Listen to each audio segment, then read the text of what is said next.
James Ochieng.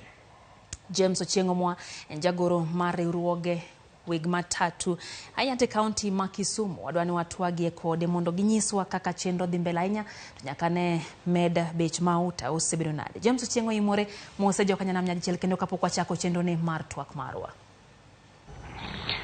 Erokamano Lydia, ago erokamano ne Ramogi TV mar miya thuolo mondo wabwa twagara men piny e weche mag chial mar wuoth e pacho ka.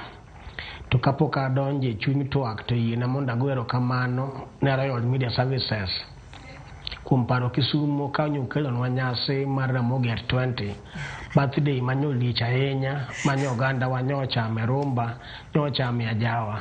Kata lweta pod rama nyaka sani but ang'eyo na biro chango kendo nyo ukonyo kaka jomatatu kanyo wating'o ji kwagole chuny boma kwatero mambo leo dhi kod duogo ma wagolo erokamano kendo wakwayo ni kinde ka kinde birthday itimo ga kaka higa obu parwa next year bucha kokelo birthday machielo.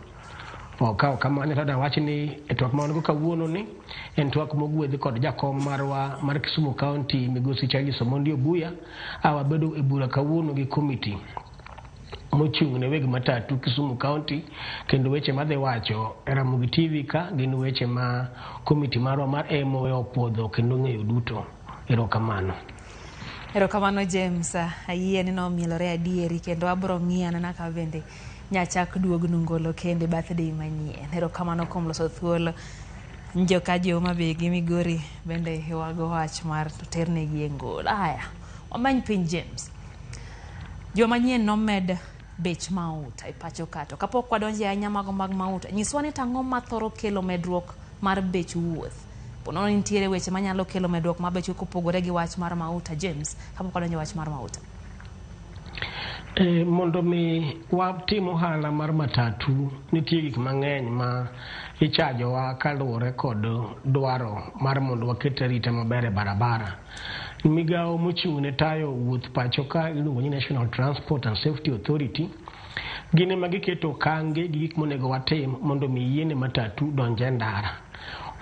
Nitie gik itiyoge matatu machalo speed governor ma moko nitie minyiewo nyaka siling 40,000 kuom item achiel mikete gari maka gari man kod sako man kod geche kata 50 kata 60 konyiewo mag 40,000 go nitie ma samoro dhi malo.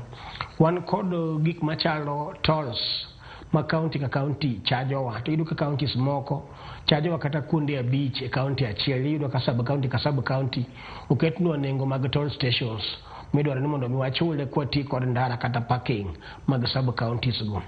Wan kod weche machalo spare parts ma itiyoge matatu tielo oil gik machalo kamago. Wan kod weche machalo insurance manyaka matatu bedgo ma samoro nengo ne bende jadhiga malo kinde ka kinde to samoro ji bende kawo ga action mare. Wan kod weche machalo taxes ma waluongo ni advance tax ma be nyiche no mednwa kanyitimo finance bill manyo biro ni chon wachulo ga siling 70 kuom kom ka kom dwe ka dwe kuom higa achiel nyo chore from siling 70 to siling 100 kuom kom ka kom mondo wachul advance tax no bende.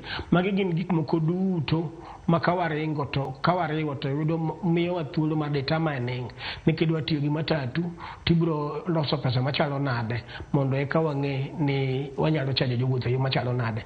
Chal mar jowuoth bende nyalo miyo wa los kit nengo mwadwa tiyogo. Nitie seche moko miyudo ka jowuoth giwuok side achiel kaka seche moko kata mo olor school kata yaw school ka nyithindo dok e school tiyudo ka one way imagine nitie to the other way to ji onge.